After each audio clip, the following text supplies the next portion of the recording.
माँ बाप से बगावत करके शादी करने वाली लड़की का इबरतनाक दास्तान। दोस्तों, वीडियो को शुरू करने से पहले अगर आपने अभी तक हमारे चैनल को सब्सक्राइब नहीं किया तो हमारे चैनल को सब्सक्राइब करके बेल के बटन को दबाना ना भूलें। तो बात कुछ इस तरह शुरू होती है कि मैंने फैसला कर लिया कि मुझे ज़ियाद से ही शादी करनी थी। मैं अपनी अम्मी को इसके बारे में बता दिया था।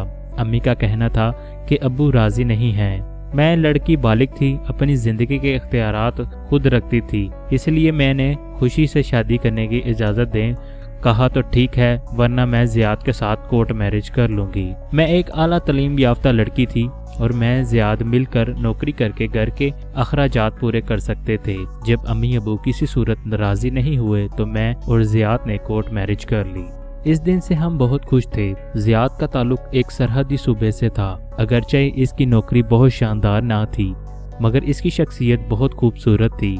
मुझे फ़ख्र था कि मैं और ज़ियाद एक साथ कहीं निकलते तो लोग हमारी शानदार जोड़ी को मुड़ मुड़ कर ज़रूर देखते थे। ज़ियाद के घर वाले गांव में होते थे। मैंने इससे मिलकर एक फ्लैट किराए पर ले लिया था।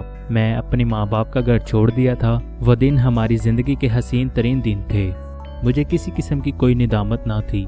मैं अपने घर अपने माँ बाप को नाराज़ करके इनकी इज्जत की कीमत पर बनाया। मैं ज़ियाद को पाने के लिए खुद को मेके का हर दरवाज़ा बंद कर दिया था। ज़ियाद भी अपने माँ बाप को शादी के बारे में नहीं बताया था।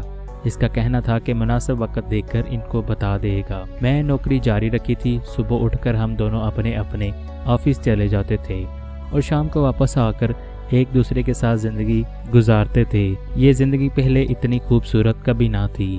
वक्त के साथ साथ चीज़ें तब्दील होने लगी। मुझे ज़ियाद बहुत सारी ऐसी आदतों का पता चल गया जिनसे मोहब्बत के नशे में ला इल्म थी।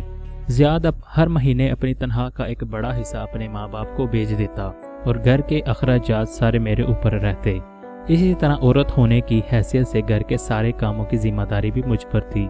सरहदी सूबे का मर्द होने की हैसियत से ज़ियाद किसी काम को हाथ ना लगाता। इसके साथ साथ ज़ियाद की शक की आदत ने मुझे बहुत तंग कर रखा था।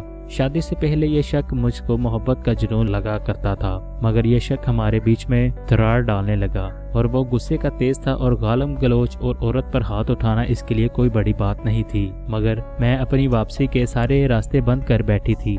इसी वजह से मैं मार के बाद इसके साथ रहने लगी और इसको बर्दाश्त करने लगी। शादी के बाद जैसे जैसे इश्क व मोहब्बत का भूत मेरे सर से उतरता गया तो जिंदगी की होलनाक हवाइयाँ मुझे समझ आने लगी।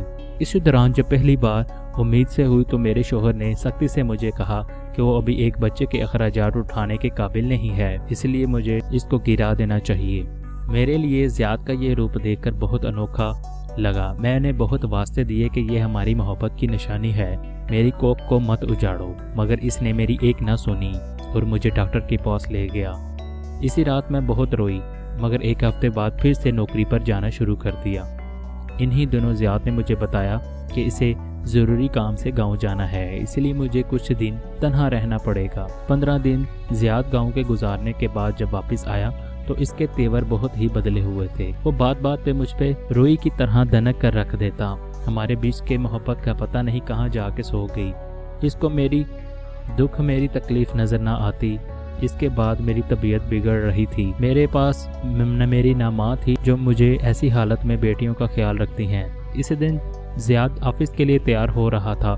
इसके मोबाइल की घंटी बजी तो मैंने फ़ोन उठा लिया और इसके गाँव से इसके भाई का फ़ोन था, जिसने मेरी आवाज़ सुने बगैर ही ज़ियाद को ये खुशखबरी सुनाई कि वो बेटे का बाप बन गया है।